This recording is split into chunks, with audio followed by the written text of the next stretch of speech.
Pada materi kali ini kita pelajari dulu peta konsep.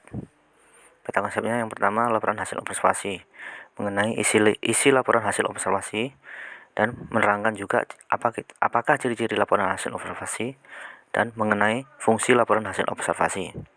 Dan di peta konsep yang kedua mengenai struktur laporan hasil observasi, mempelajari tentang bagian-bagian laporan hasil observasi dan gagasan pokok untuk ringkasan LHO. Di kegiatan pendahuluan, yang pertama A. Identitas modul mata pelajaran Bahasa Indonesia kelas 10, alokasi waktu 8 kali 45 menit, judul modul laporan hasil observasi. Kompetensi dasar 3.1 mengidentifikasi laporan hasil observasi yang dipresentasikan dengan lisan dan tulis. Kompetensi dasar 4.1 menginterpretasi isi teks laporan hasil observasi berdasarkan interpretasi baik secara lisan maupun tulis. Deskripsi singkat materi. Salam jumpa, bagaimana kabar kalian hari ini? Pasti kalian sedang bahagia ya. Keinginan kalian telah terwujud, yaitu masuk ke sekolah yang kalian idam-idamkan. Selamat ya.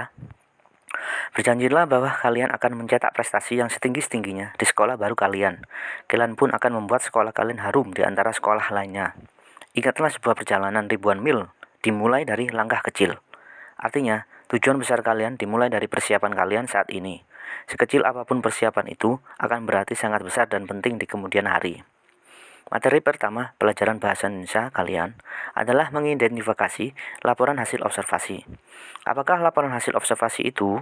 Ya, kalian sudah pernah mempelajari teks ini ketika kalian masih duduk di SMP kan? Kelas 7. Jadi, materi ini bukanlah hal baru untuk kalian.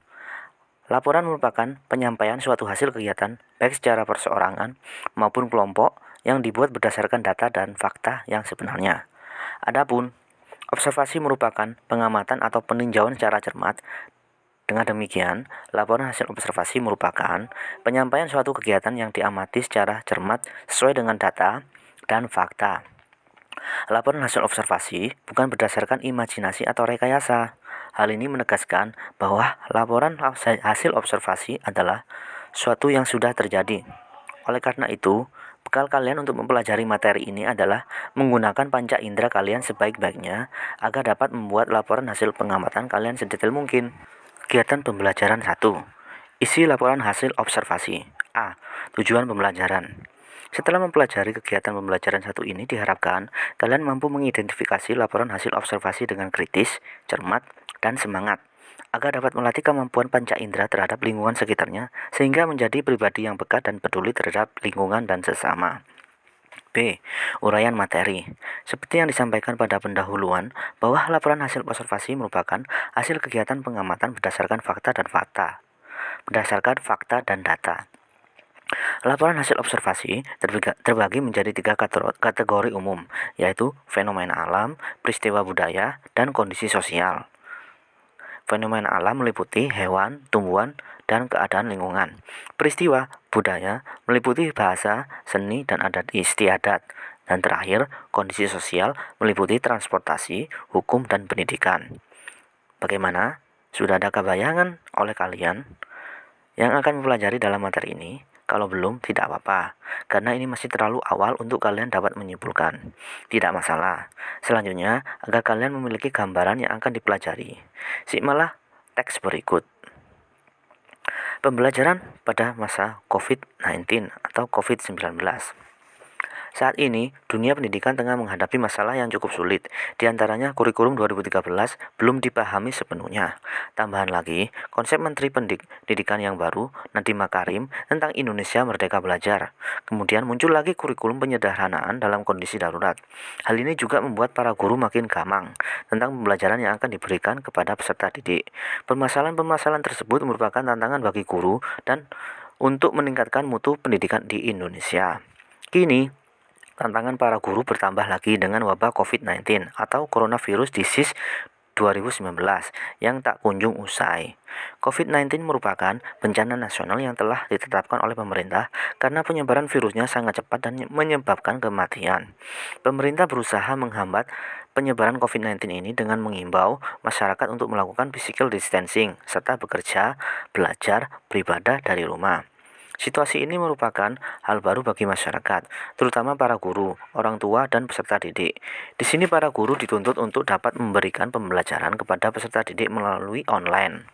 Padahal, para guru tersebut terbagi atas 3 golongan, yaitu golongan guru literat IT, guru golongan altirat IT, dan guru golongan illiterat IT.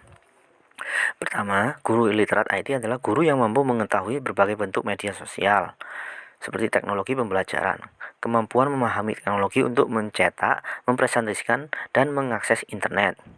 Guru-guru ini tentunya sudah terbiasa dalam melakukan pembelajaran peserta didiknya dengan menggunakan media internet. Pembelajaran secara online bagi mereka bukan hal yang baru. Kedua, guru aliterat IT adalah guru yang tahu IT dan paham IT, tetapi jarang atau tidak memanfaatkan teknologi. Ketiga, guru literat IT adalah guru yang buta IT. Guru tersebut tidak mampu memanfaatkan teknologi dalam pembelajaran. Guru-guru ini masih menggunakan metode dan kemungkinan fasilitas sarana dan prasarananya yang tidak ada. Ketiga golongan guru inilah kenyataan yang berada di lapangan. Pada para guru ini yang akan menghadapi para peserta didik. Dengan kondisi ini dampak dunia pendidikan sangat terasa. Bukan hanya di Indonesia tapi di seluruh dunia. Dunia pendidikan, organisasi pendidikan, keilmuan, dan kebudayaan, PBB UNESCO menyebut hampir 300 juta siswa di seluruh dunia terganggu sekolahnya dan terancam hak-hak pendidikan mereka di masa depan. Bahkan di Indonesia, Kemendikbud memutuskan untuk membatalkan ujian nasional 2020. Pembelajaran pun dilakukan di rumah. Laporan hasil observasi tersebut merupakan hasil pengamatan yang dialami penulis dalam hal ini seorang guru, maka ia pun melaporkan kegiatan yang berhubungan dengan profesinya. Sumber Indri Anatia Permatasari. Dapatkah kalian menemukan ciri khas dari teks tersebut? Yang pertama, pastinya ciri-ciri laporan hasil observasi. Mungkin secara sekilas laporan hasil observasi tersebut, kalian merasakan adanya kemiripan dengan teks deskripsi, seperti yang sudah kalian pelajari sewaktu SMP. Akan tetapi, jika dicermati sekali lagi, terdapat perbedaannya. Kalian masih ingat tujuan dari teks deskripsi? Ya benar, tujuan teks deskripsi adalah mengajak pembaca seolah-olah dapat merasakan langsung apa yang sedang dijelaskan dalam teks tersebut. Adapun tujuan laporan hasil observasi berdasarkan hasil baca kalian terhadap teks tersebut adalah memberikan informasi secara objektif dan faktual yang ada di lapangan sesuai hasil pengamatan yang didapatkan penulis. Tujuan lainnya yaitu memberikan informasi terbaru, mengatasi suatu persoalan, untuk mengambil keputusan yang lebih efektif, untuk melakukan pengawasan dan atau perbaikan, dan untuk mengetahui perkembangan suatu permasalahan. Soalnya adalah sebagai berikut. Kalian tahu kan ciri-ciri teks observasi atau teks hasil observasi? Yang pertama adalah ciri-cirinya mengandung fakta. Yang kedua, bersifat objektif. Dan yang ketiga adalah ditulis lengkap dan menyeluruh. Dan yang keempat adalah bersifat kekinian dan atau terbaru. Dan soalnya adalah carilah keempat ciri-ciri tersebut di dalam teks hasil observasi yang telah Bapak baca mengenai penyebaran COVID-19. Untuk pengumpulan tugasnya, silakan kalian klik link yang Bapak bagikan di WA Group kelas 10. Dengan mengklik link tersebut, kalian bersama dengan mengikuti pembelajaran KBM secara daring ini. Selamat mengerjakan.